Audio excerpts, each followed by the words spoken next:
She was standing there, dress half open, zipper stuck, and she didn't scream. Didn't grab a towel. Didn't slam the door in his face. She turned around, looked James Calloway dead in the eyes, and said, "Well, now you have to take responsibility." He hadn't said a word, hadn't moved. A man who'd survived enemy waters and a gutting divorce completely destroyed by one sentence from a woman he'd known for 11 days. And the worst part, she was smiling, like she'd been waiting for exactly this moment. Drop your city in the comments. I want to see how far this story travels. If you're new here, subscribe. You won't believe where this goes. The wrench hit the floor at 6:14 in the morning. James Calloway knew the exact time because he had been watching the clock above the workbench since 5:47, ever since he heard Noah coughing again in the back bedroom. He had gone in twice already, checked his forehead, brought water, said the things a father says when he doesn't know what else to do. "You're okay, bud. I got you. Go back to sleep." Noah had looked up at him with those big gray eyes. His mother's eyes, a fact that still hit James somewhere under the sternum every single time, and said, "Dad, your hands smell like gasoline." "Yeah, it's okay. I don't mind." James had stood there in the dark for a long moment, watching his son fall back asleep, like it was nothing, like the world was perfectly safe, like there was nothing to worry about because his dad was there. And then he had gone back to the workshop and thrown the wrench, because that kind of trust, quiet, absolute, completely unearned, was the one thing he had never figured out how to carry. It was a Wednesday in early April. The lake was still gray. The town of Deering Falls, New York was still barely awake, which was the way James preferred it. He had chosen this place specifically because nothing happened here. Boats came in broken. He fixed them. He sent them back out. Nobody asked too many questions. Nobody expected too much. That was the deal he had made with himself after the divorce, after the Navy, after all of it. Keep things simple. Keep things manageable. Don't let anything in that you can't repair. He picked the wrench up off the floor, set it on the pegboard where it belonged, and went inside to make Noah's breakfast. By 8 o'clock, Noah was on the school bus, and James was back in the workshop with his second cup of coffee, lying under the hull of a 1987 Starcraft that a guy named Peterson had brought in 3 weeks ago, claiming it just needed a little work. It needed more than a little work. The bilge was corroded, the transom had soft spots, and somebody at some point had tried to patch the fiberglass with what appeared to be automotive body filler and wishful thinking. James had seen worse. He had fixed worse. He didn't mind. Worse meant more time. More time meant less thinking. That was the other deal he had made with himself. He heard the moving truck before he saw it. Big diesel engine air brakes, the particular rumble of something large navigating a residential road, too narrow for it. He didn't bother coming out from under the Starcraft. People moved in and out of this neighborhood. It wasn't his business. The property next door had been empty for 4 months since old Walt Grover had gone to live with his daughter in Raleigh. Fine man. Never bothered anyone. James had mowed his grass twice without being asked, and Walt had left a 6-pack of Yuengling on his porch without a note. Perfect arrangement. He heard doors, voices, the mechanical groan of a ramp being lowered, then silence. Then about 20 minutes later, he heard footsteps on the concrete outside his workshop door, and a voice said, "I didn't want to knock. You looked busy." James rolled out from under the hull. She was standing about 4 feet back from the open doorway, not inside which he noticed immediately. Respecting the threshold. She was holding 2 paper cups of coffee from Denny's down the road, he could tell by the logo, and she was looking at him with an expression he couldn't immediately classify. Not nervous, not aggressively friendly, not the careful performed smile of someone trying to make a good first impression, just calm, attentive. Like she had done this before and wasn't worried about how it would go. "I'm your new neighbor," she said. "Renee Maddox. I figured coffee was a better introduction than a casserole." He stood up, wiped his hands on the rag tucked through his belt. "James Calloway." "I know." She held out one of the cups. "The guy at the marina told me. He said you fix everything that comes through this end of the lake." James took the coffee. He didn't say anything for a moment. He was running a passive assessment the way he always did. Old habit from the Navy, the kind of thing that became automatic after enough years taking in the small details. Her car was a dark blue Subaru Outback, 5 or 6 years old. Pragmatic choice. She was dressed simply. No jewelry except small earrings. Her shoes had mud on them already, which meant she had walked the property line before coming to find him, which meant she was either practical or curious, or both. She didn't seem to need him to fill the silence. That was the thing he noticed most. "Thanks for the coffee," he said. "Of course." She glanced past him at the boat on the stand. "What happened to it?" "Previous owner happened to it." She almost smiled. "Is it survivable?" "Most things are." She looked at him for just a half-second longer, then was strictly conversational, and then she said, "Good to know," and walked back toward her house. James stood in the doorway of his workshop and watched her go, and then went back to work and didn't think about it again. Or told himself he didn't. The coffee appeared again the next morning. He came out at 6:40 to unlock the workshop, and there were 2 paper cups sitting on the wooden crate he used as a step, still hot, the lids sealed. He looked next door. Her lights were on in the kitchen. He couldn't see anyone through the window. He brought 1 cup inside, left the other where it was for a moment, then brought that one in too. He didn't know why that felt like a decision. On Thursday, she was talking to Noah. James heard it before he saw it. He had been in the back of the workshop checking inventory, and he heard his son's voice outside that particular animated pitch Noah used when something had genuinely captured his attention, which was rare. Noah was a quiet kid.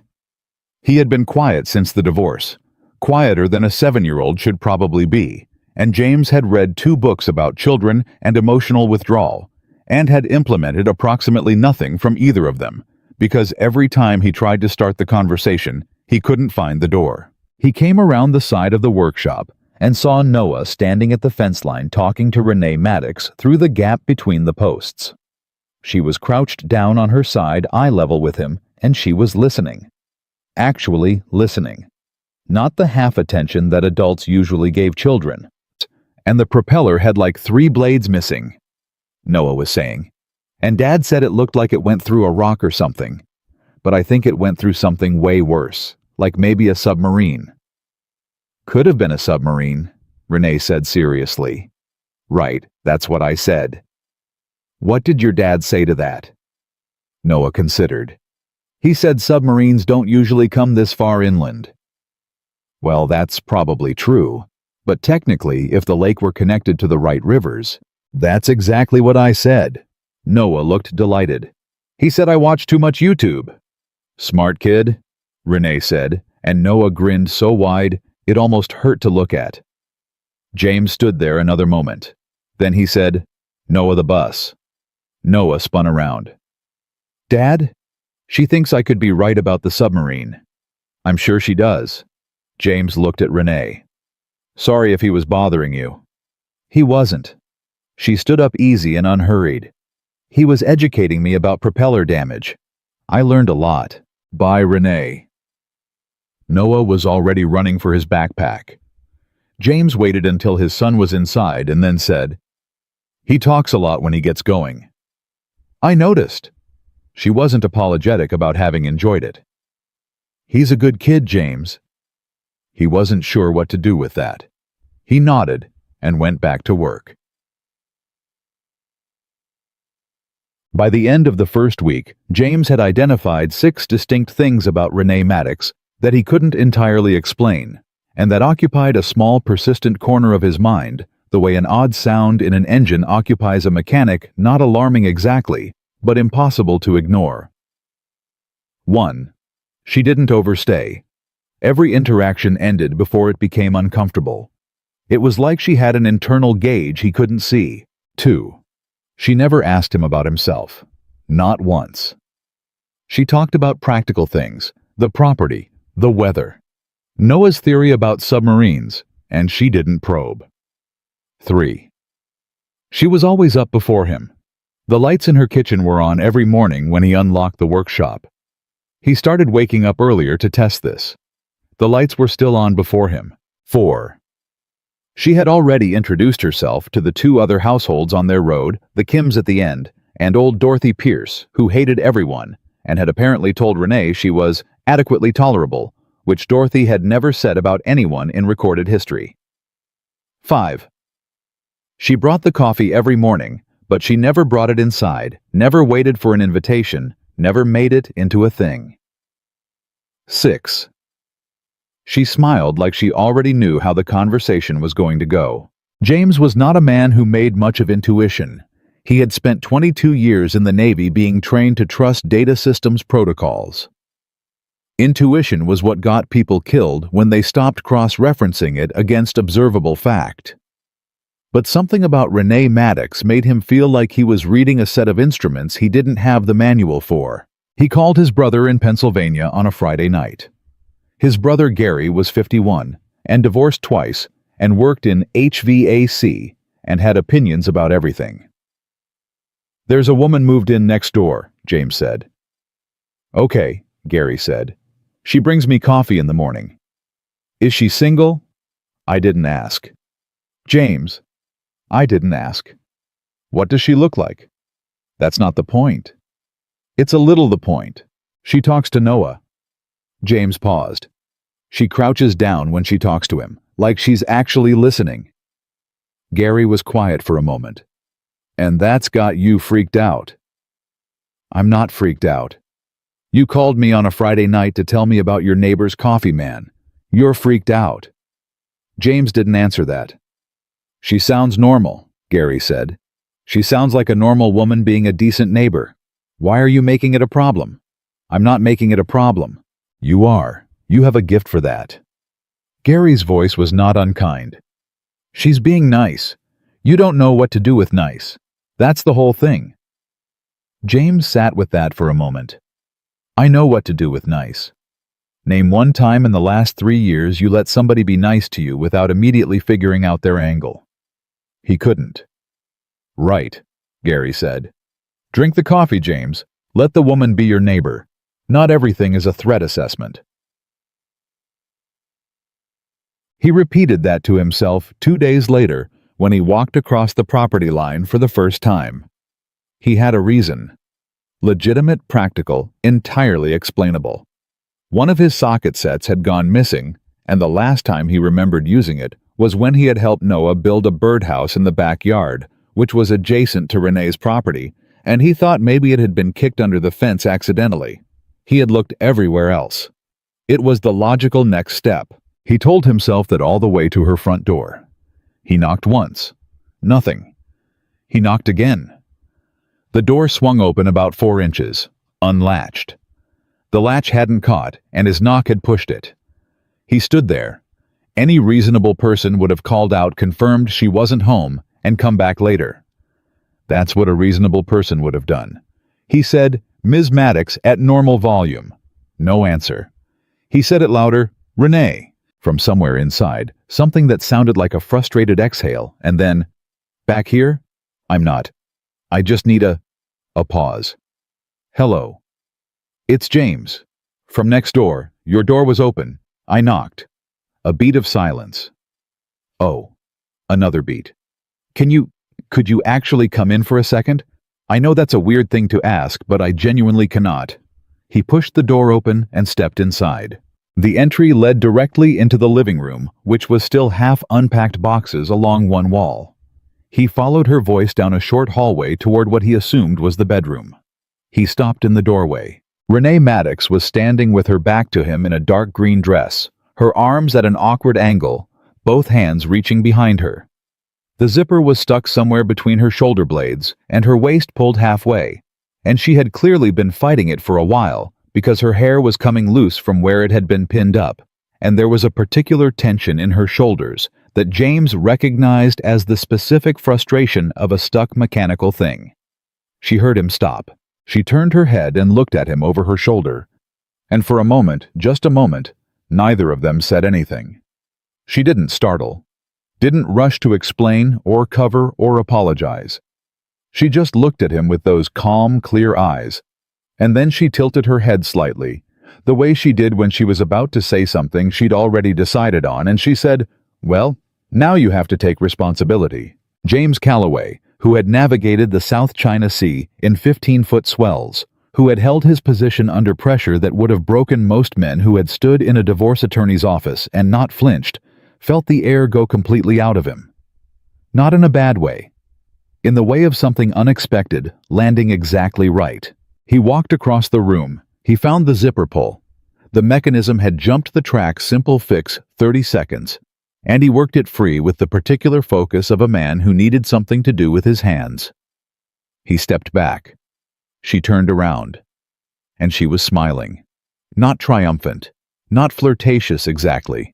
Something older than that. Something that looked more than anything like recognition. "Thank you," she said. "Your latch doesn't catch," he said. "I can fix that. I know you can." He looked at her. "I was looking for a socket set." "I know," she said. "It's in a box on the back porch. Noah left it there last week. I was going to bring it over tomorrow." He stood there for one more second. Then he said, "I'll get it." And he walked out through the living room and down the back steps and found the socket set exactly where she said it was. And he stood there in the late afternoon sun with the toolbox in his hands and the lake gray and flat in the distance. And he thought about the way she had looked at him when she turned around, like she wasn't surprised to see him, like she had been expecting him all along. And James Calloway, who believed that everything in life could be fixed or broken, and nothing existed in between, felt for the first time in a very long time, like a man standing in completely unfamiliar territory. He walked home. He sat at his workbench. He looked at the socket set. He did not pick up the wrench. James didn't sleep that night. He told himself it was the StarCraft. The transom repair was at a critical stage, and he had been turning over the fiberglass layup schedule in his head, which was a perfectly legitimate reason to lie awake at 11:30, staring at the ceiling with his hands folded on his chest like a man waiting for a verdict. That's what he told himself. But every time he closed his eyes, he saw her turn around. That half second, the way she didn't flinch, the way she looked at him like she had already done the math on this situation and arrived at an answer he wasn't privy to. And that smile, not provocative, not embarrassed, just steady. Certain. Like a woman who had been standing in that exact spot for years and had simply been waiting for him to walk through the door. Now, you have to take responsibility. He got up at midnight and went to the workshop and worked on the StarCraft until 2 a.m. and then sat on the wooden crate outside with a beer he didn't finish and looked at the dark windows of the house next door. The kitchen light was off for once. Good, he thought. That's good. She's a normal person who sleeps at normal hours and brings coffee to her neighbor because that's what decent people do in small towns. And there is absolutely nothing unusual happening here. He went back inside, lay down, stared at the ceiling again, like she'd been waiting for exactly this moment. He didn't know where that thought came from. He pushed it away. He was 44 years old, and he had enough actual problems without manufacturing new ones out of a stuck zipper, and a woman who was too calm for her own good. Noah's cough had cleared up by morning. He came to breakfast in his dinosaur shirt and ate his eggs with focused efficiency and said, "Dad, can I ask Renee if she wants to see the boat after school?" James looked up from his coffee. "Why would she want to see the boat?" "Because I told her about it. She said it sounded interesting." "You've had 3 conversations with her." "4, Noah said without looking up from his eggs. "She came over yesterday while you were under the hull. We talked about the migratory patterns of Canada geese." James put his coffee down. "She came onto the property. Just to the fence. She didn't come past the fence." Noah finally looked up. "She asked if it was okay. I said yes." A pause. "Was that okay?" James picked his coffee back up. "Yeah, that's fine." "So can she see the boat?" "I'll think about it." Noah accepted this the way he accepted most of James's non-answers, with a quiet patience that was either very mature or slightly heartbreaking depending on how James was feeling on a given day. He finished his eggs, rinsed his plate, picked up his backpack, and paused at the door. "She said you fixed boats that other people gave up on," Noah said. She said that was a good thing to be. Then the door closed, and James sat alone in the kitchen and drank his coffee, and did not think about Renee Maddox at all. He managed that for approximately 40 minutes. She came to the fence at 10. He was outside, pressure washing the drive, and he heard her before he saw her, the particular soft sound of someone who isn't trying to announce themselves, but also isn't trying to hide. He cut the washer and turned around. She was at the fence line with her arms crossed loosely over the top rail, not leaning, just resting. She was in jeans and a gray pullover, and her hair was down, and she looked like someone who had nowhere particular to be, which James found vaguely suspicious, given that she had moved in less than 2 weeks ago, and presumably had an entire life to unpack and organize. "Morning," she said. "Morning. I wanted to say thank you again, for yesterday." It was a zipper. "It was 20 minutes of me almost dislocating my shoulder," she said. "Don't minimize your heroism." He almost smiled, stopped himself. "How'd the latch turn out?" "Still broken. I keep meaning to look at it." "I said I could fix it." "You did say that." She looked at him steadily. "You could come over and take a look if you wanted. I'll make actual coffee, not the paper cup kind." James looked at the pressure washer, then at the workshop, then against his better judgment at her. "What kind of coffee?" "The kind that requires a grinder and an unreasonable amount of effort for a Tuesday morning." He set the washer down. "Give me 10 minutes." He did not know why he said that. He was inside changing his shirt, which he also did not know why he did, before he'd finished processing the decision. He stood in front of the mirror in the bathroom for approximately 3 seconds, registered that he was standing in front of a mirror in his bathroom for reasons he could not adequately explain, and went back outside before the thought could develop further. Her kitchen was warm. That was the first thing. He didn't know what he had expected: bare walls, boxes, the temporary feel of a place that hadn't decided to be a home yet, but her kitchen was warm. There were plants on the windowsill above the sink, not decorative ones, but the kind that actually needed tending, herbs, and something leafy that he didn't know the name of. There was a small stack of books on the counter next to the coffee maker spines, out well read by the look of them. The kind of books that had been opened many times. She was already at the grinder when he came in, and she pointed at the chair at the small table, without looking up, and he sat in it and watched her work. "You didn't have to change your shirt," she said. He looked at her back. "I had grease on the other one." "Of course." He let that go. "How long have you lived in New York?" "About 3 weeks counting this one." She measured beans with the particular concentration of someone who takes the process seriously. "I was in Vermont before that a few years in Charlottesville." "What brought you up here?" She was quiet for a moment while the grinder ran. When it stopped, she said, "I needed somewhere quieter, somewhere with a lake." She glanced back at him. "Is that suspicious?" "I didn't say it was suspicious." "You were thinking it." "I wasn't." She turned back to the coffee maker. "You were doing the thing where you file information and look like you're not filing information." James was quiet. "What thing?" "The assessment. You've been doing it since I brought you coffee that first morning." She said it without accusation, without even particular interest, just as a statement of observed fact. "It's okay, you were Navy. I'd be more concerned if you didn't do it." A specific silence filled the room. The kind that has weight. "How do you know I was Navy?" he said. She didn't answer immediately.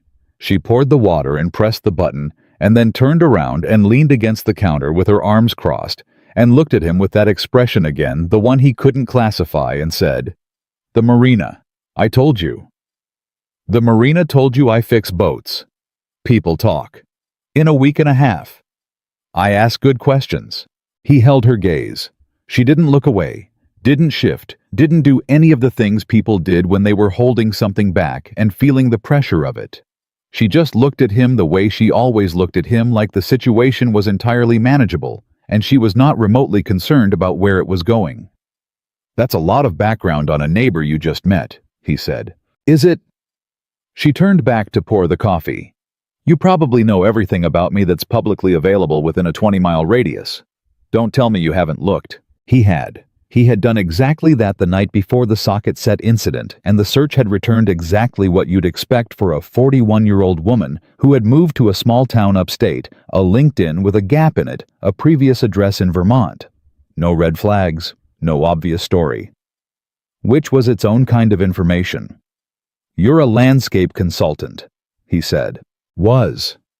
She set a mug in front of him and sat down across the table. "I consult now, but mostly remotely. I don't need to be anywhere specific." She wrapped her hands around her own mug. "Which is why I could choose to be here." He looked at her. "Why here specifically?" She met his eyes over the rim of her mug. "Lake Carver is beautiful. The town is quiet. The property was affordable." A beat. "And I liked the idea of the neighborhood." "You'd never been to this town before?" "No. So how did you know you'd like the neighborhood?" She smiled then, slow and particular. Not the polite social smile, not the deflecting smile. The real one, the one that reached something behind her eyes and stayed there.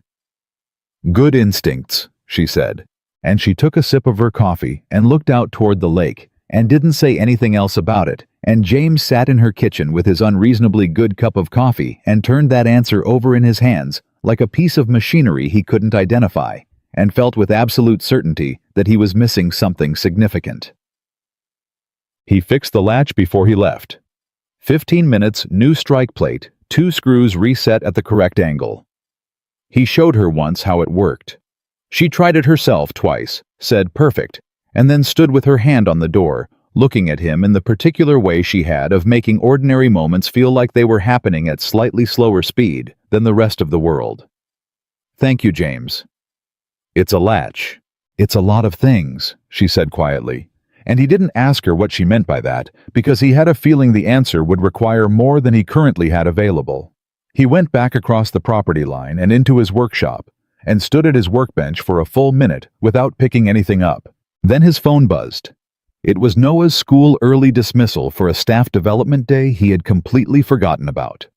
He was in the truck and pulling out of the driveway in 4 minutes, and he didn't have time to think about anything except pickup logistics and whether there was enough food in the house for dinner, which was how he preferred it. But when he pulled back in with Noah an hour later, there was a container on the wooden crate outside his workshop door. He opened it. Chicken soup still warm with a handwritten note tucked under the lid. "Heard he was sick earlier this week. R." James stood there holding the container in both hands. Noah appeared beside him, looked at the soup, looked at the note and said without a trace of irony, "She's really nice, Dad." "Yeah," James said. "Do you think she's lonely?" James looked at the house next door, at the warm kitchen window, at the plants on the sill visible even from here. "I don't know." "I don't think she seems lonely," Noah said thoughtfully. "She seems like she's exactly where she wants to be." He tugged James's sleeve. "Can we have the soup for dinner?" "Yeah, bud, we can have the soup." They went inside, and James heated the soup without consulting the note again, but he didn't throw it away either. He folded it carefully and put it in the drawer under the workbench next to the manual for the Starcraft's outboard motor and a photograph of Noah from the year before, and he didn't examine why he did that with any particular rigor. Some things you put somewhere safe before you know what they mean. 3 days passed. He saw her twice, once when she was loading things from her car, once when she waved from across the property as he was walking Noah to the bus stop.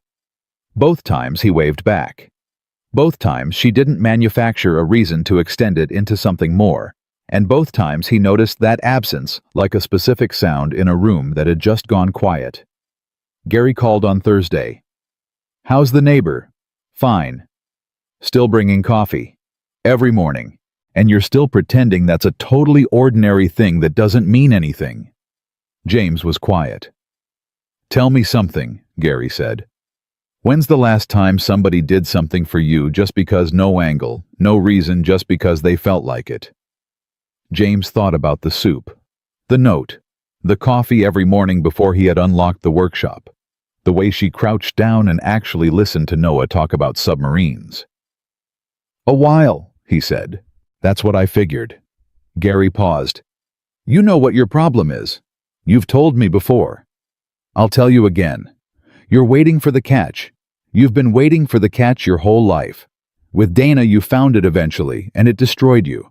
So now you've decided that if something feels good, there must be a catch you haven't found yet, and you'd rather spend your energy finding the catch than just—" He stopped. "Just letting it be good, James. You're getting philosophical. I'm getting accurate. There's a difference." James set his phone against his shoulder and looked out the workshop window at the light in her kitchen, already on, even though it was barely 6 in the morning. "She knows things she shouldn't know," he said. "Little things. About me. About Noah." "Like what?" "She knew I was Navy. She knew Noah had been sick. He paused. "She said she chose this neighborhood before she'd ever been here. She likes the idea of it." Gary was quiet for a moment. "So she did her homework before moving to a new town. People do that." "Not like this." "James." His brother's voice was careful now. "Is she doing anything wrong? Is she pushing you, making you uncomfortable, crossing any actual lines?" He thought about all of it. The coffee that stayed outside the workshop. The conversations that ended before they became too much. The way she had never once asked him about Dana, about the divorce, about any of the things that people always eventually asked about. "No," he said. "She's not doing anything wrong." "Then what's the problem?" James looked out the window. "I don't know what she wants." "Maybe," Gary said, "she's not ready to tell you yet, or maybe you're not ready to hear it." James didn't answer. He stayed on the line another few minutes, talking about nothing in particular, and then said goodbye and set the phone on the workbench and went back to the StarCraft, which needed him, which was uncomplicated, which made sense. Unlike everything else on his property line. He didn't know it then, but in 4 days he was going to find out exactly what Renee Maddox wanted, and it was going to be the last thing he expected. Not because it was dangerous, not because it was wrong, but because it was going to require him to do the one thing James Calloway had never learned how to do: receive something he hadn't fixed first. 4 days turned out to be 2. James was under the StarCraft on a Saturday morning when he heard Noah's voice at a pitch he hadn't heard in a long time. Not scared, not hurt, but that particular high-register excitement that meant something had happened that exceeded his 7-year-old capacity to process quietly. He rolled out from under the hull before the second syllable of his name. Noah was standing in the workshop doorway holding a cardboard box with both arms breathing hard like he'd been running. "Dad! Dad! She's got a dog!" James sat up. "What?" "Renee. She's got a dog. It was in her car, she just brought it home. It's huge, Dad. It's like it's enormous. It's bigger than me, probably. Can I go see it? I just need to know if I can go." "What kind of dog?" "I don't know the big gray kind it's got. It looks like a wolf, but friendly. Can I? A Great Dane, maybe? Or a Weimaraner?" "Dad." Noah's entire body was communicating urgency. "Can I go see it?" James looked at the StarCraft. At the layup schedule he'd been trying to stick to for a week. At his son, who was vibrating at a frequency usually reserved for Christmas morning. "Go ask her first," he said. "Don't just run over there." Noah was already gone. James watched him go, that small figure sprinting across the yard, and felt something move through his chest. Some quiet, uncomplicated thing. He picked up the wrench and went back to work, and lasted about 6 minutes before he stood up, wiped his hands, and walked across the property line himself. He told himself it was to make sure Noah wasn't being a nuisance. The dog was a Weimaraner. Silver-gray, long-legged, serious-faced in the way the breed always was, like it had opinions and had considered when to share them. It was sitting beside Renee on the back porch steps with the particular dignity of a dog that knew its own worth, and Noah was in front of it on his knees, both hands buried in the loose skin at the dog's neck. Talking to it. The way he talked to things he loved steadily, a little breathlessly with complete conviction that the other party was following every word. Renee looked up when James came around the corner. His name is Dozer, she said. Of course it is. He's 4. He thinks he's a lapdog. She looked at Noah. He also apparently thinks your son is the most interesting person he's encountered in months, which I respect, because Dozer has high standards. Noah. James stopped a few feet back. You're not bothering them. He's great, Noah said without looking up. Dad, he keeps leaning on me. Why does he keep leaning on me? It means he likes you, Renee said. Weimaraners lean on people they trust. It's a whole thing. Noah looked absolutely undone by this information. He leaned back into the dog's weight, and the dog adjusted, and they sat there together on the bottom step like two beings who had known each other for years and simply been separated by logistics until now. James stood watching it and felt that thing in his chest again, the quiet, uncomplicated thing, and this time he recognized it. It was grief. Old grief specifically.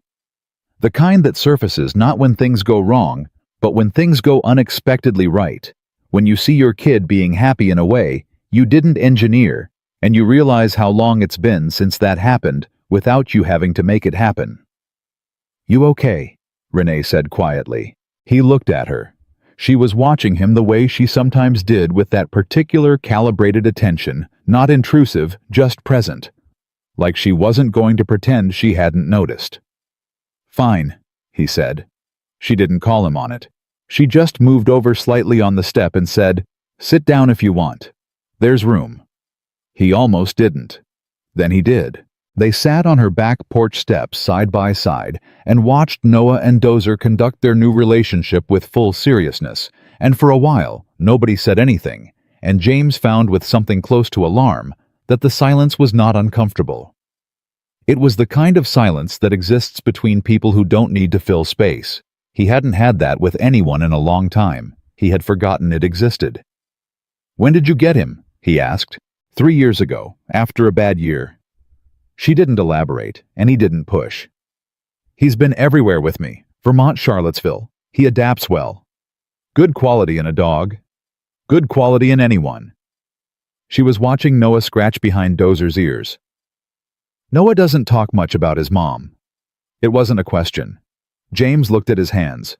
No, he doesn't. He talks about you a lot, though. What you fix, what you know about engines, how you can tell what's wrong with a boat just by the sound it makes in the water. A pause. He's proud of you. James didn't answer right away. The information settled on him the way information sometimes did, not cleanly, not easily, but with the weight of something that had been true for a while and was only now being handed to him directly.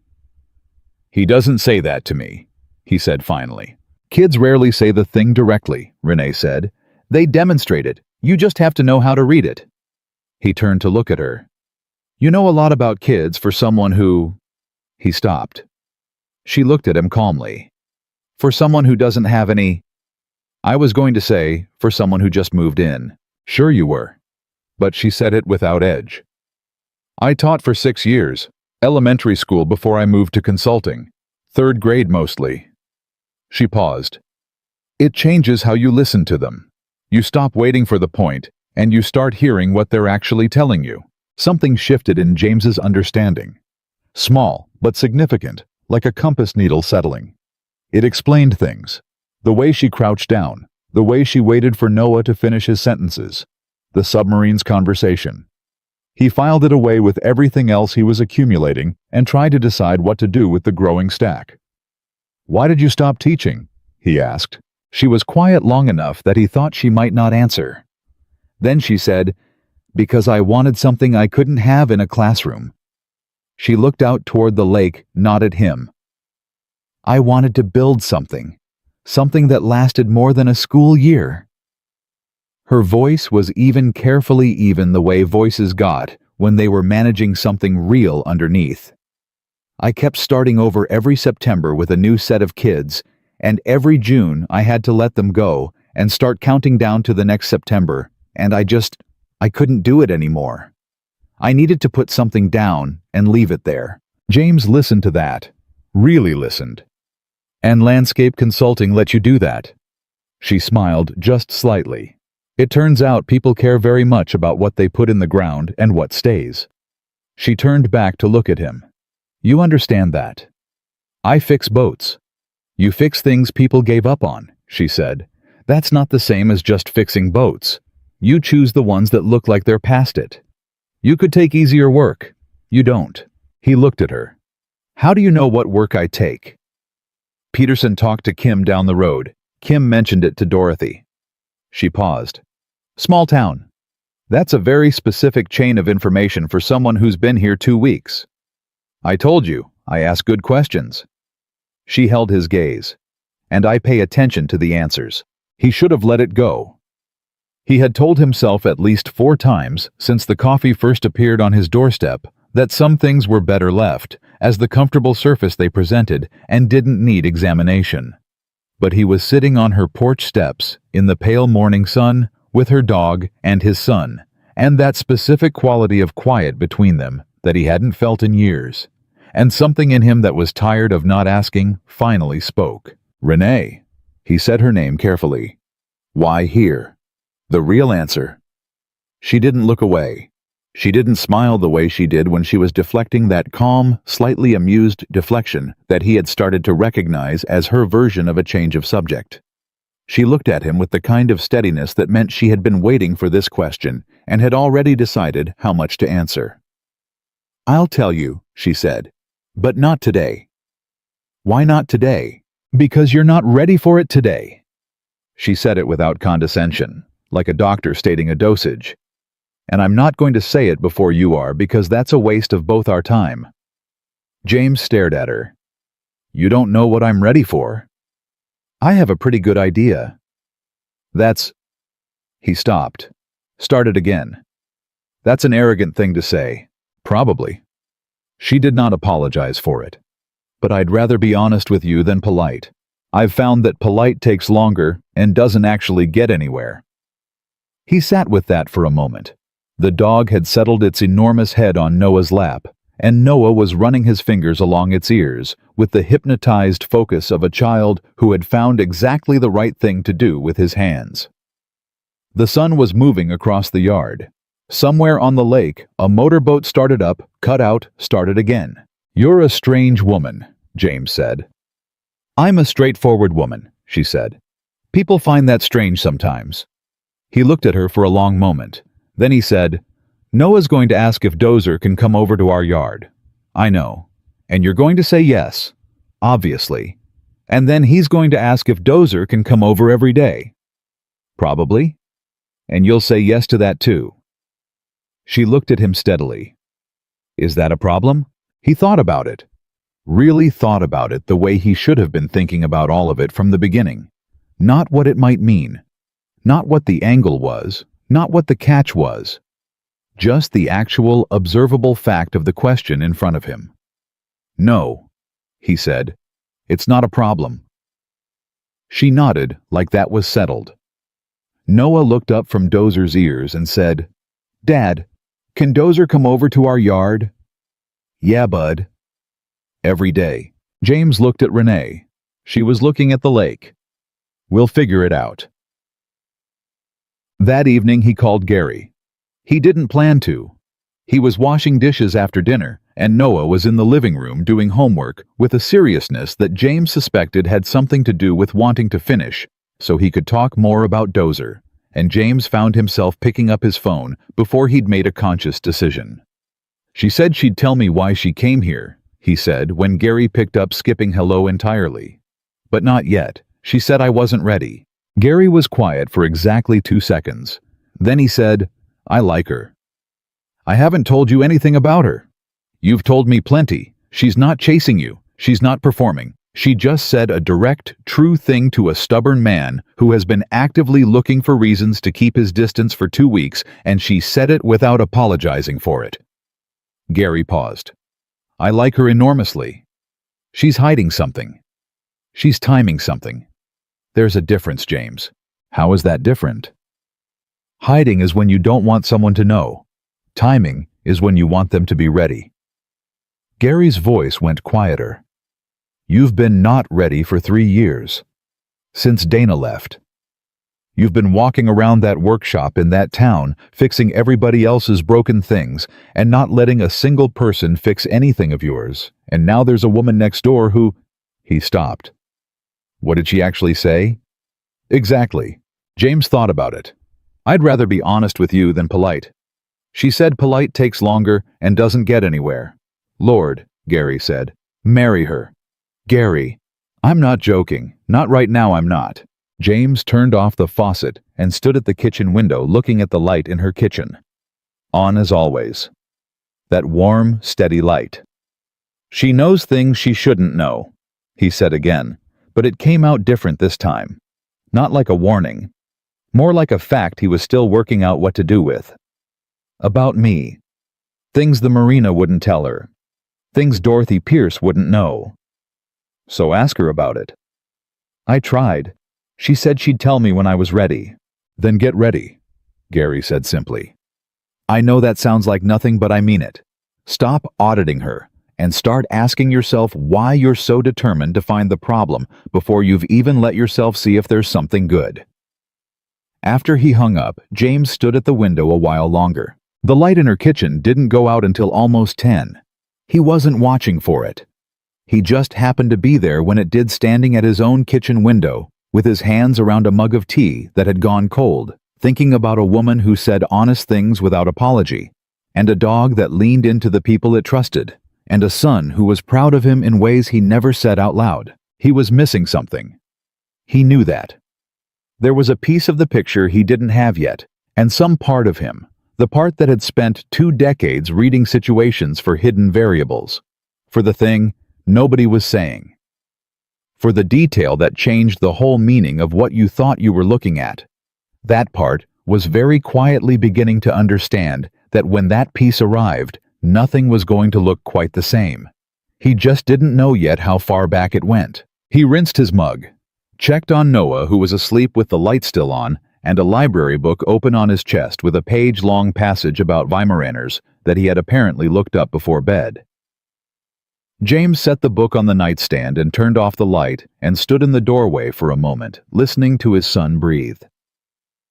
She knows things she shouldn't know. He had been saying it like it was a problem. Standing there in the quiet dark of his son's room, listening to the lake settle outside and the night find its rhythm. James Calloway began slowly, reluctantly, with the specific resistance of a man whose trust has been broken at great cost, to consider the possibility that it wasn't a problem at all, that it was in fact the whole point, and that somewhere in the answer to why here was an answer to a question he hadn't yet been brave enough to ask himself. He found it on a Tuesday, not because he went looking.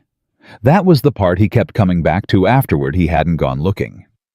He had been cleaning out the storage shelf above his workbench, the one he hadn't touched in 2 years, because it was full of old manuals and invoices, and the accumulated paper debris of a life that had been too busy or too tired to sort through it. And he had pulled down a box of miscellaneous files, and 3 things had fallen out onto the floor. A birthday card from Noah, age 5, that said, "I love you, Dad," in crayon with a drawing of a boat that looked more like a hat.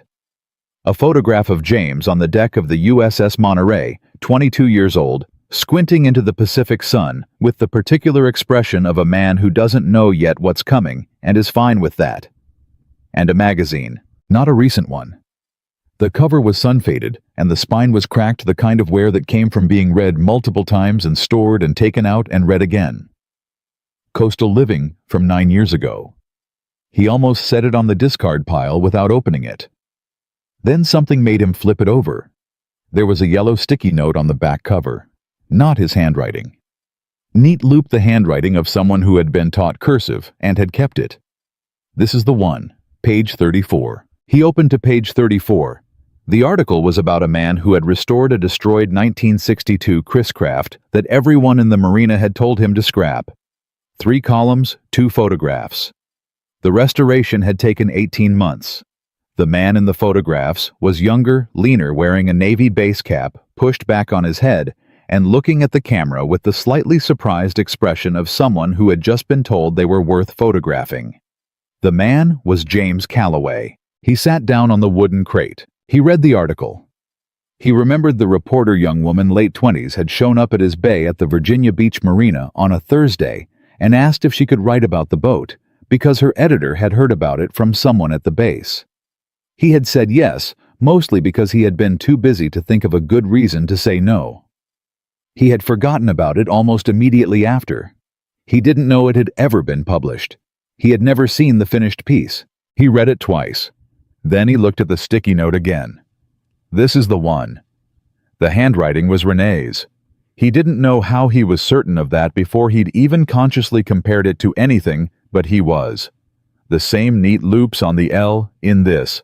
The same way the period at the end was slightly heavy, like she pressed down when she was making a decision. He sat on that crate for a long time. The workshop was quiet around him. Outside, he could hear Dozer moving around in Renee's yard, the particular soft sound of large paws on dry grass. And somewhere past that, Noah's school bus making its afternoon route 3 streets over. Ordinary sounds. The sounds of a Tuesday in a life that had been until approximately 4 minutes ago, reasonably uncomplicated. He picked up his phone and called Gary. It went to voicemail. He set the phone down, picked it up again. Then he set it down, picked up the magazine, and walked across the property line. She answered the door before he knocked. She must have seen him coming through the kitchen window. She opened the door and looked at him, and then looked at the magazine in his hand, and something moved through her expression. Not fear, not guilt exactly, but the specific look of a person who has been expecting a conversation and is now having it earlier than anticipated. She stepped back. "Come in." He came in. He set the magazine on her kitchen table, sticky note up, and stood back and looked at her and waited. She looked at the magazine for a long moment. Then she sat down at the table, which was either an invitation or a necessity, and she folded her hands in front of her and said, "Where did you find it?" "Storage shelf. It fell out of a box." He remained standing. "It's your handwriting?" "Yes." "It's 9 years old?" "Yes." He put his hands on the back of the chair across from her, but didn't sit. "How long have you had it?" She looked up at him. "Since it was published." The number landed. James worked it through. 9 years ago, he had been stationed at Virginia Beach, recently promoted 3 years from meeting Dana, entirely unaware that anyone had photographed him next to a resurrected Chris Craft and written 3 columns about what it meant. 9 years ago, Renee Maddox would have been, he did the quick math, 32 years old. Teaching 3rd grade in Charlottesville. Reading a magazine she had picked up somewhere, and finding a story about a man restoring a broken boat and thinking for reasons he could not yet understand. "This is the one." "What does that mean?" he said. "The note. This is the one." She was quiet for a moment. Not evasive, he had learned the difference by now. Just measuring. Choosing the right door into a room that had a lot of them. "When I was teaching," she said, "I used to read to my class every Friday afternoon. Whatever I was reading that week, I'd pick a passage, something that felt true, and I'd read it out loud. Not to teach them anything, just to share it." She paused. "I started doing it with articles too. Things I came across that felt like they were about something real, something underneath the surface thing. I kept a folder. I called it the This is the One folder. Because every time I found something, I'd think that's the one. That's the thing that says what I've been trying to say. And the article about me was in that folder. Yes. For 9 years. Yes." He pulled the chair out and sat down. He needed to sit down. "Renee, that's..." He stopped. He was a precise man, a man who chose words carefully, and knew the difference between what something was and what it looked like, and he needed to be precise now. "That's a significant amount of time to carry a magazine article about a stranger." "I know." "What did you think it meant when you cut it out?" She looked at her folded hands. "I thought it meant that somewhere there was a man who understood that broken things were worth saving even when everyone else had given up on them. And that kind of person was rare." She looked up. "I thought it was just an observation. A thing I appreciated in the abstract. I kept it the way you keep something that reminds you of what matters." And then, she took a breath. And then 6 years later I read that the same man, because I had looked you up over the years just to see the way you track someone you've always found interesting, was going through a divorce in upstate New York. That he had a small son. That he was working at a lake marina and living a very quiet, very closed-off life. She paused. And I had just left teaching. And I had Dozer. And I had no particular reason to be anywhere specific. He stared at her. So you moved here? Not immediately. Her voice was steady, but her hands weren't completely still. I spent a year thinking about it, telling myself it was an absurd idea, that I would be inserting myself into someone's life based on a magazine article and some internet research, and a feeling I couldn't rationally justify. But you did it anyway. Yes. Why? She looked at him directly. Because I had been waiting 15 years for someone who understood that the broken version of something is still worth everything. Not in spite of the damage, but because of what it tells you about the thing's original quality. And I was 40 years old, and I was tired of waiting. And I decided that the worst possible outcome was that I'd move to a nice town by a lake and make a neighbor uncomfortable, and I could live with that. James sat with this. The kitchen was very quiet. Dozer was at the back door pressing his nose against the glass, leaving fog. The clock above the stove said 4:17. Noah would be off the bus in about 20 minutes. You could have just introduced yourself, he said. Like a normal person. I did introduce myself. After moving here based on a 9-year-old magazine article. The introduction was still genuine. He looked at her. Was any of it the coffee, the latch, the soup, was any of it not planned? She didn't hesitate. All of it was genuine. None of it was scripted. Her voice was firm on this, the firmest he had heard her. I planned to move here. I did not plan what happened after. I don't control how people respond to kindness. I just did what came naturally and hoped. That's a meaningful distinction to you. It's the most meaningful distinction I can think of. She leaned forward slightly. James, I knew who you were before I came here. I did not know who you were going to be to me. That part was real, every single day of it. He got up. He couldn't sit anymore. He walked to the kitchen window and stood there looking out at the yard at Dozer, now lying down in a patch of afternoon sun with his chin on his paws. He thought about Dana. About the way that marriage had ended, not in a single catastrophic moment, but in a long, slow unwinding, like a rope that had been under too much load for too long, fraying strand by strand, until one day there was nothing left to hold. He thought about the way he had felt afterward, not heartbroken, so much as confirmed, as if some part of him had always suspected that trust was a structural defect, a vulnerability you built into yourself and then paid for eventually. When Dana left, he said, still looking out the window, she told me I had never let her in, that I was always assessing, always looking for the problem before it showed up. She said she felt like she was living with a man who was always 3 steps ahead in the argument, who had already decided what her motives were before she explained them. He paused. She wasn't entirely wrong. Renee didn't say anything. And then you show up, he said, and I find out you've been not watching. That's not right, but you've been aware of me for 9 years. You chose to move here. You knew details before I told you. And I should be... He turned around. By every measure of how I operate, I should be shutting this down right now. I should be furious.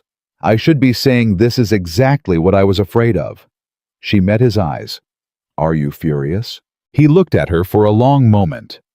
At this woman who had told him direct, true things from the beginning and had never once asked for more than he was offering, and had sat on her back porch steps and watched his son fall in love with her dog, and said, I'd rather be honest with you than polite, like it was just the obvious way to live. No, he said. I'm not furious.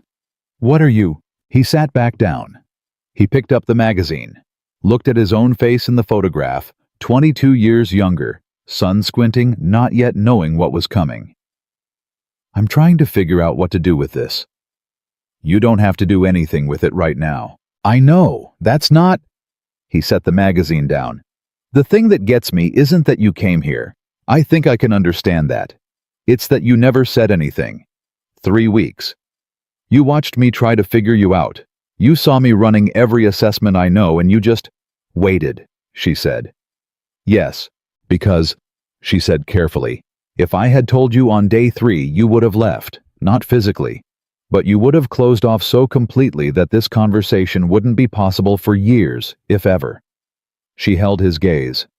You know that's true. He did know that. He hated that he knew it. So you decided when I was ready, he said, and it came out slightly raw. You decided that. You found the magazine, James. I didn't hand it to you. Her voice was gentle, but it didn't bend. I was going to tell you. This week. I had already decided. But I didn't engineer the timing of you cleaning your storage shelf. He looked at the magazine, at the sticky note, at 9 years of a woman carrying a piece of paper that said, "This is the one about a man who hadn't known she existed." What did you think was going to happen? He said. When you came here, what did you actually think? She was quiet for a long moment. Long enough that he didn't think she was going to answer. Then she said, I thought I was going to meet a man worth knowing. I thought it might go nowhere, and I'd have a nice town and a good neighbor. I thought it might go somewhere and I'd have... She stopped. When she continued, her voice was quieter. I thought I might finally stop keeping that magazine in a folder marked, "This is the one," and actually find out what that meant in real life. Not the idea of it. The actual thing. James sat in her kitchen and looked at this woman who had done something that by any rational standard was extraordinary, who had followed a feeling across years and state lines, and reasonable objection, and just shown up, not demanding, not performing, not asking for anything except the chance to find out if the thing she'd felt for 9 years was real, or just a story she'd been telling herself. And something inside him. Something that had been locked and corroded and long given up on, like the bilge of a bad boat, shifted. Not open, not yet, but shifted. I need to get Noah from the bus stop, he said. I know. He stood up, picked up the magazine, then set it back down on her table. He wasn't sure why, but it felt like it belonged there, like it had always been hers. At the door he stopped, turned back. Renee. She looked up. For the record, he said, I'm still angry, not at you. I'm angry that it took me this long and that I... He stopped, started differently. I'm going to need some time. I know, she said, and I'm probably going to be difficult. I know that too. And I still have approximately 47 questions. She almost smiled. I'll make coffee. He nodded once and walked out, and behind him he heard Dozer scratch at the back door to be let in, and her footsteps crossing the kitchen and the small domestic sound of a door opening. He walked across the property line, across his yard, past his workshop, where the Starcraft sat, half repaired on its stand, and he stood at the street and waited for the bus. When it came, Noah jumped off the bottom step and immediately said, Is Dozer out? Can we go see Dozer? In a bit, James said. Noah looked up at him, looked at his face. 7 years old, but those gray eyes that were his mother's had always read James better than James wanted to admit. Are you okay, Dad? Yeah. He put his hand on the back of his son's neck. Yeah, I'm okay. They walked up the driveway together. James looked at the house next door at the kitchen window where the light was already on, even though it was barely past 5, and he thought about a woman sitting at a table with a magazine she had carried for 9 years. And he thought about a man in a photograph who had been restoring a broken thing and hadn't known anyone was watching. He thought about what it meant that she had watched, that she had waited, that she had shown up anyway. He thought about what Gary had said. Stop looking for the catch. Let it be good. He thought about the sticky note. This is the one. He didn't know yet what he was going to do. He didn't know if what she had done was something he could set down next to everything else and just let be what it was. He didn't know if the man he had become careful armored 3 steps ahead and already braced for the argument was still capable of walking into something without auditing it to death first. But he knew one thing. He had put the magazine back on her table. And for James Calloway, who held on to broken things longer than most men could manage, that was not a small act. That was the beginning of something he didn't have a name for yet. He didn't sleep again that night, but it was different from before. The other sleepless nights had been restless mind-running assessments, cataloging variables, searching for the problem he hadn't found yet. This one was still. He lay on his back in the dark and looked at the ceiling and let the facts arrange themselves without trying to control where they landed. Renee Maddox had read an article about him 9 years ago. She had kept it. She had watched from a distance, not obsessively, not intrusively, but the way you watch a light in a window when you're walking alone at night.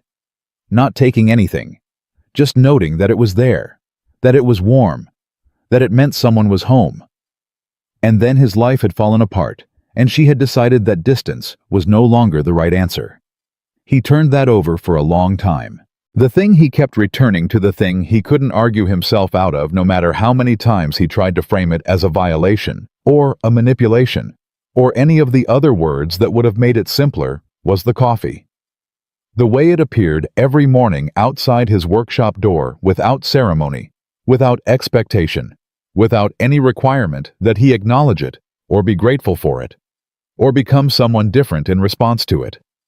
The way she had never once pushed through a door he hadn't opened. The way she had told him directly, and without apology, that she would explain when he was ready, and then had simply waited for him to become ready. He had been with Dana for 11 years, and she had never once waited for him. That wasn't blame. He understood now, with the clarity that only comes when enough time has passed, that the marriage had required 2 people to fail it, and he had contributed his full share. But the contrast sat there in the dark, and was impossible to ignore. The way Renee's particular brand of patience was not passive. It was not the patience of someone who didn't have opinions. It was the patience of someone who had decided that his pace was worth respecting. At 2 in the morning, he got up and went to the workshop. Not to work. He just sat on the crate and looked at the Starcraft and breathed. The Chris Craft in the article had taken him 18 months. Everyone at the marina had told him to scrap it. The hull had been compromised below the waterline, the engine was seized, the woodwork was warped and split from years of neglect. He had started anyway. Not because he was certain it could be done. Because something in the original bones of the thing, the quality of the craftsmanship underneath all the damage, had told him it was worth finding out. He sat in the quiet workshop and understood, sitting there at 2 in the morning, that a woman 41 years old had read an article about that boat and had thought the same thing about the man who fixed it. He went back inside, lay down, closed his eyes. This time, he slept. He knocked on her door the next morning before the coffee appeared. It was 6:20. Early even by his standards, early enough that he half expected her to take a minute to come to the door in a robe with her hair loose, and that slightly unguarded expression people have before they've assembled themselves for the day. Instead, she opened the door immediately, fully dressed, coffee all ready in hand, and looked at him with an expression that was neither surprised nor smug. Just present. "You're early," she said. "I have 47 questions," he said. "I thought I should start." She stepped back and let him in.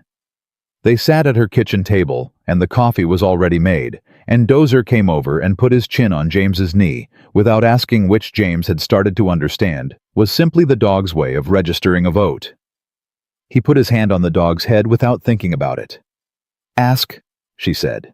"How much do you know specifically? What did you actually find out about me before you came here?" She didn't flinch from the directness.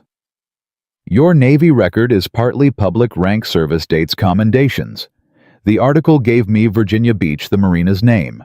From there, some things were just local knowledge, once I started asking around Deering Falls before I moved." She paused. "I knew you were divorced. I knew you had a son.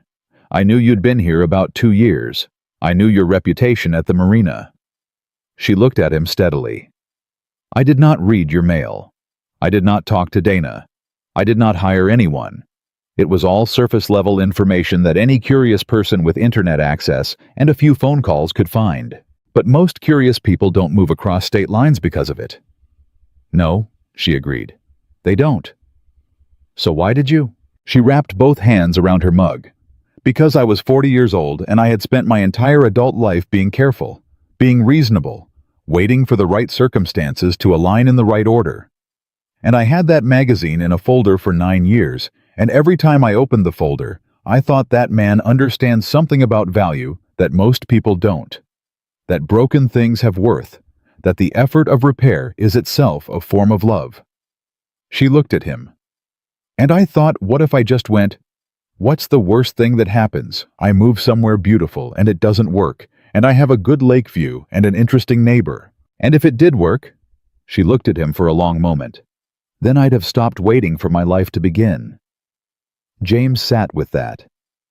That's a lot of weight to put on a stranger. You weren't a stranger.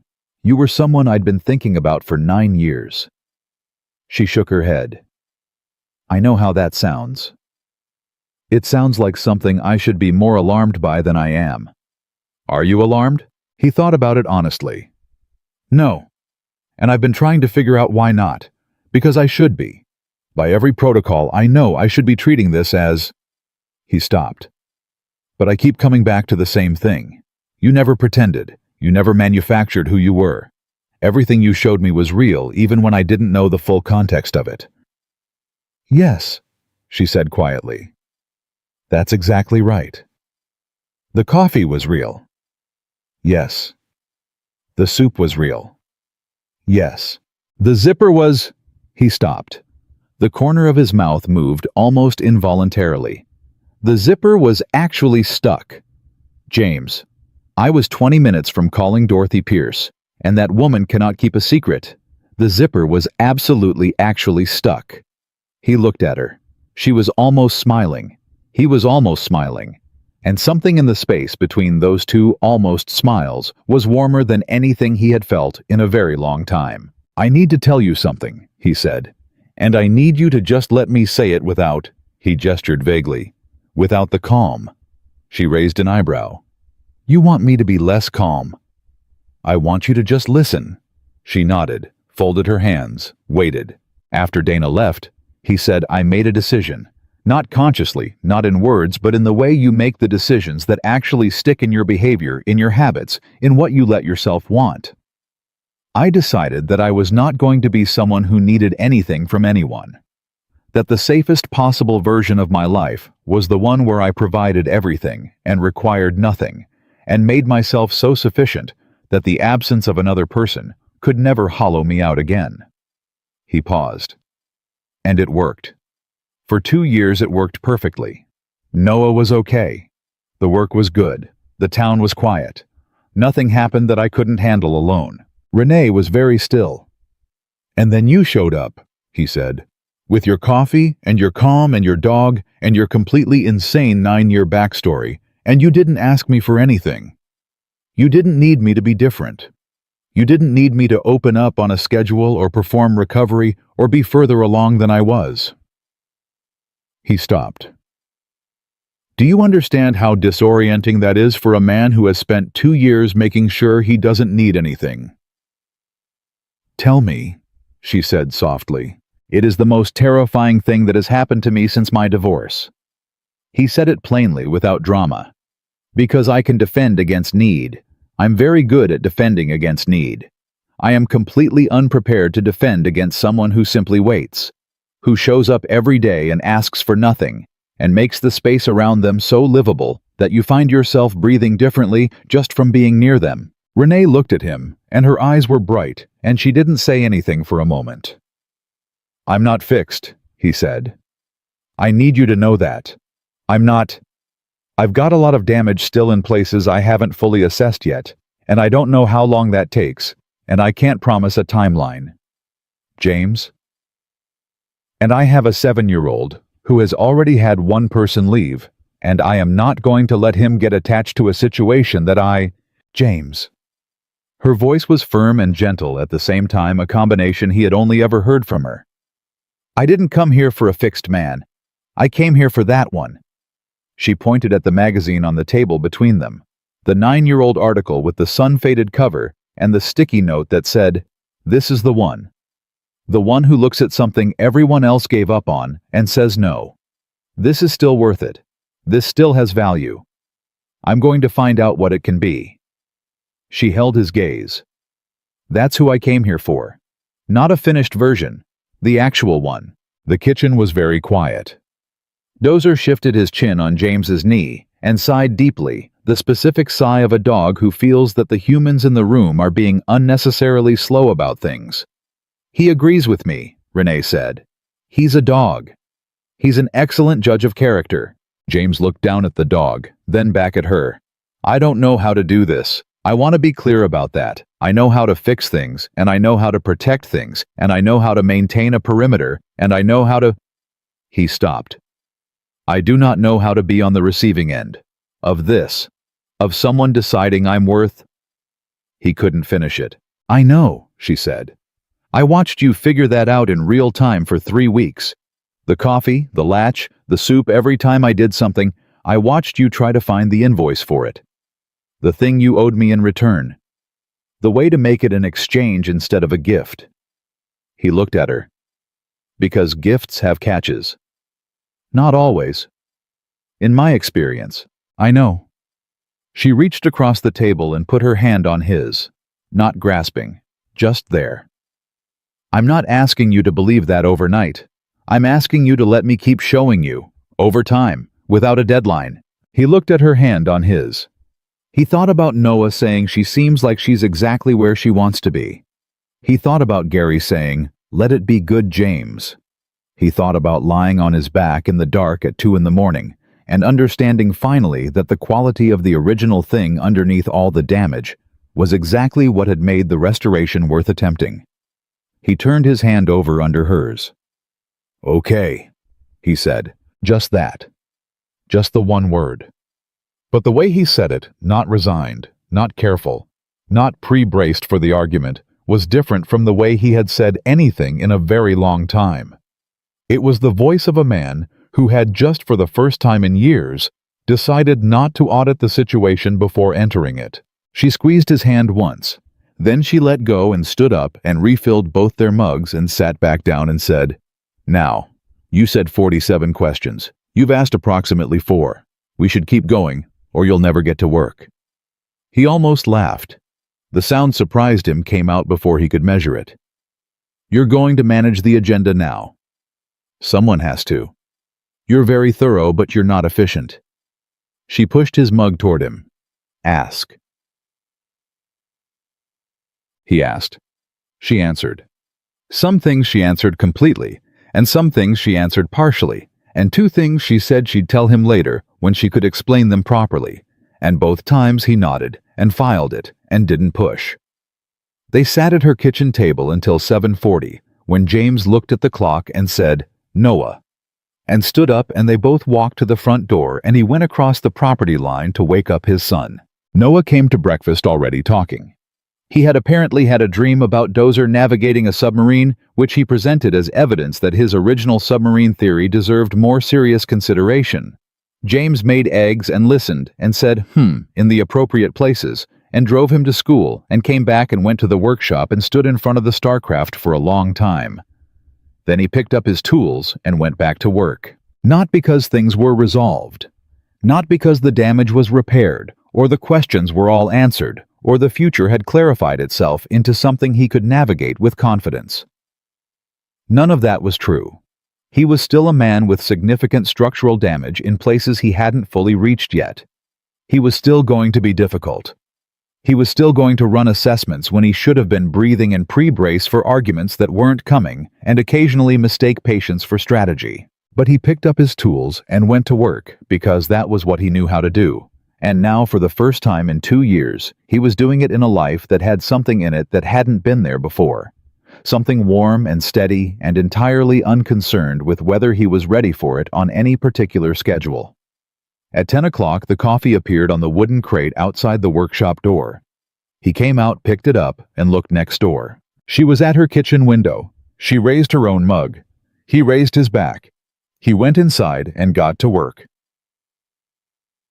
2 weeks later, on a Saturday morning in late April, the StarCraft was finished. James had been working on it for 6 weeks total, longer than it should have taken, but the transom had required more reconstruction than the initial assessment had suggested, and he didn't believe in rushing a hull repair. He brought Peterson in to see it, and the man walked around it twice without saying anything, and then said, "It looks better than when I bought it," which James considered an accurate and sufficient review. After Peterson left, Noah came to the workshop and stood looking at the boat with his hands in his pockets, the way he sometimes stood when he was thinking about something that hadn't fully formed yet. "Dad?" "Yeah." "Do you think it knows it's fixed?" James looked at the boat, at the repaired transom, the reseated hull, the recaulked seams, at all the places where the damage had been real and the repair was real, and the two things existed together in the finished object without pretending either had not happened. "I don't think boats know things. But if it did..." He thought about it. "Yeah," he said. "I think it would know." Noah nodded, satisfied, and went back outside to find Dozer. James stood alone in his workshop for a moment. Then he walked next door. Renee was on the back porch with her book Dozer sprawled across her feet in the absolute commitment of a dog who has claimed a person as a permanent resting place. She looked up when James came around the corner. She looked at his face. She set the book down. "The boat's done," he said. "How does it look?" "Good." He sat down on the step beside her. "Better than when it came in." She nodded. She didn't say anything else. She picked her book back up, and Dozer redistributed his weight to include James's feet as well, and they sat there in the late April morning while the lake moved and the light moved, and Noah's voice came from somewhere in the yard where he was conducting an ongoing monologue to an audience of one very attentive Weimaraner. James Calloway had spent 2 years making himself sufficient, making himself so complete and self-contained that nothing could get in or out without his permission, and he had been good at it, and it had cost him things he was only beginning to count. But sitting on that porch step with the sun on the lake, and his son's voice in the yard, and a woman beside him who had carried a piece of paper for 9 years, not because she needed him to be something, but because she had recognized something real from a distance, and had been patient enough to walk toward it. Sitting there, he felt the last of the long-held vigilance release. Not all at once. Not permanently, because that was not how damage worked, and he was realistic about that. But enough. Enough to breathe. Enough to stop auditing the moment for its hidden costs. He had fixed the broken boat. He had not expected to find out that the whole time he was also the broken boat. And that someone had already decided 9 years ago that he was worth every hour of the work,